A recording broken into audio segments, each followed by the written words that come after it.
So here's another example of how to use, well, Lenz's law, although first we will do this using the right-hand rule.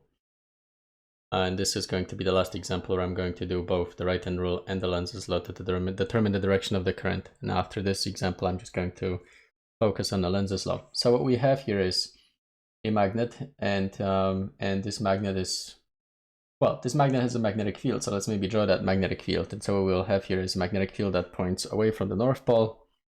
And so so let's draw, here's the magnetic field that just points away like that.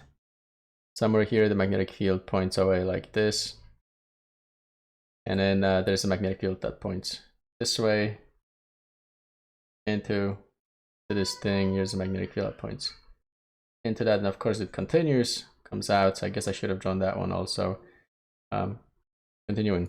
And on the other side, I'm going to have the magnetic field that points into this magnet, towards the magnet. So I'm going to have towards the South Pole.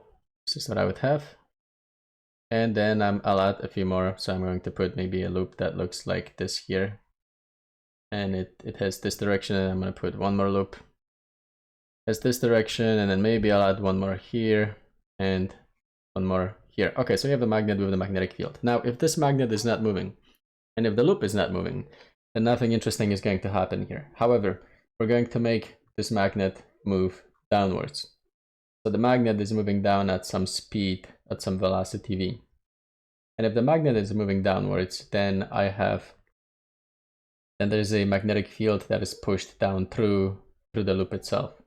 Now this really would be equivalent to having a magnet just sit here with a north and south pole, having the loop here come up at velocity v.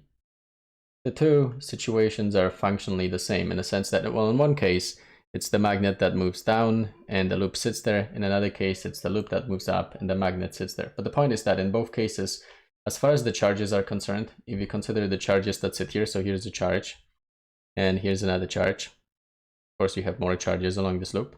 If you consider the charges, as far as they're concerned, it doesn't matter to a charge, if you will, whether the loop is moving or the magnet is moving. In both cases, you're going to end up with a, specifically if the loop moves up, then it's as if the charge was moving, then it's the charge moving through the magnetic field. But if the magnetic field moves and loop doesn't move, then the charge is going to perceive the same change through the magnetic field as if the loop was moving. Right, so functionally the two pictures are the same. In both cases, charge will perceive a change in the magnetic field, and that change in the magnetic field is going to generate a force. So in both cases, I could use the right-hand rule. It's if the magnet falls downwards, falls through the loop, that's as if the charge itself was moving up through the magnetic field. That's not actually physically what's happening, but it is for the sake of the charge, it's as if the charge was moving upwards at velocity v and the magnet was stationary. So keep this in mind. And now what we have is a velocity v. We have of the charge, we have the magnetic field here that points in this direction, and we can use the right-hand rule to determine the direction of the force on this charge. And so I'm going to draw here the thumb and then the fingers of my hand. What do I have? 3, 4. So there it is. If this is the right hand, and it is the right hand, then the force has to actually point in that direction. That is, start to draw. Got a point in this direction. This is the right hand, and so the force here would have to point somewhere there, forcing the charge to move in this direction along the loop. Now on the other side, perhaps this side is going to be a little easier to see. So what I would have here is the, again, it's the magnet that falls down, but that's as if and then the loop doesn't move, but that's the same as if the loop was moving up and the magnet wasn't moving. And so you would draw here the velocity of the charge upwards. So now you can use the right hand to figure out the direction of the force. So drawing the right hand, what I would have is the thumb that points up. So here's the thumb, it points up, and then I have these fingers that point with the magnetic field. And remember, this is a right hand. So the only way this could work is if the force was pointing in this direction. Right, that's at 90 degrees to the palm of the hand, and so the force here points like that, and this is a little easier to see, I think, than the other side. But anyways, that implies that the current itself would have to be like this.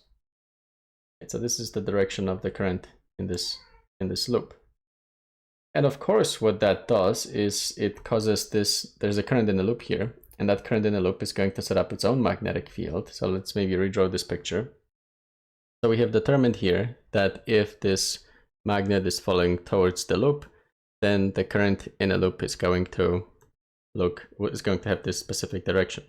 Now that current then is going to set up its own magnetic field, and that magnetic field, you can determine the direction of that magnetic field by using the right-hand rule. The other right-hand rule, that is, you take the thumb of your hand and you align it in the direction of this current I, and so the magnetic field here would have to point come out of the loop and come here, and then somewhere over there it would have to come out of the loop and go in that direction, and somewhere here would have to come out of the loop and go there, and here would have to come out of the loop and go this way. In other words, you would have a magnetic field here that points up out of the loop, and it opposes the increasing. So there's a green field that points up, it's set up by the current I, and that green field opposes the blue field, the field of the incoming magnet. All right, so you could determine the direction of the current I using the right-hand rule, but it's quicker to use the Lenz's law. So now let's use the Lenz's law to figure this problem out. And you will see that this is it's a little faster. So let's say that this magnet is falling downwards at speed v with velocity v, and that implies that the magnetic field through the loop on the bottom here is increasing downwards. I'm going to draw the blue magnetic field points downwards through the loop, and it is increasing. So by Lenz's law, the direction of the current is going to be such as to oppose this changing magnetic field. Put here Lenz's, what happened? There we go. So Lenz's law is such that I induced current in a loop will oppose changing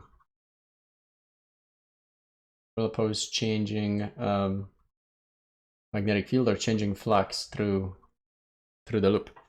So looking at the picture here, we see that as the magnet falls downwards, the magnetic field, the blue magnetic field through the loop is increasing in magnitude, and therefore the current in a loop is going to be set up in such a way as to oppose that change. So I will want to have the current flow in this direction. This is I, and the reason why I want the current to flow in this direction is because if this is how the current flows, then the magnetic field set up by this current is going to be, well, take your right hand and align the thumb of your right hand in the same direction in which this arrow here points. Curl your fingers, and you will see that the magnetic field is going to come out of the loop, curl around. Right, and then if that current continues all the way around, which it does, then on the other side you would use the same right hand rule, and that is you would point the thumb of your right hand in the direction of this arrow and then curl your fingers, and you would see that the magnetic field here comes out of the loop and curls around, so that you would have the magnetic field set up by the loop pointing in this direction. In other words, you're going to have the green field pointing upwards and opposing the blue field. And that's that. You just figured out the direction of the current in a loop using the Lenz's law, which the Lenz's law is derived from the right-hand rule that I showed you before. And then it's just a shortcut. Lenz's law is a shortcut in determining the direction of the current. Right, so the current will always be in such a direction as to oppose the changing flux or the change in magnetic field. So yeah, so this one's done. Let's look at a few more. In the next video, I'm going to go over another example of how you would use Lenz's law.